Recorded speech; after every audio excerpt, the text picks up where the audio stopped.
Welcome to the Clipper channel. Today's video I'll show you how to fix your laptop or PC hanging problem.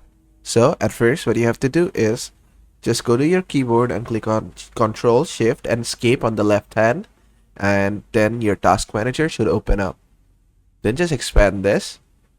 From here, all the apps that are using your RAM, that are highly using your RAM, just right click on them and click on End Task. Just right click on them and click on End Task. Do this for all the apps that are really highly using your RAM. And after that, the second step is just go to your Windows Explorer. Just right click on it and click on Restart. This should restart your Windows Explorer and make your Windows Explorer not responding to responding. And after that, what you want to do is just close all this.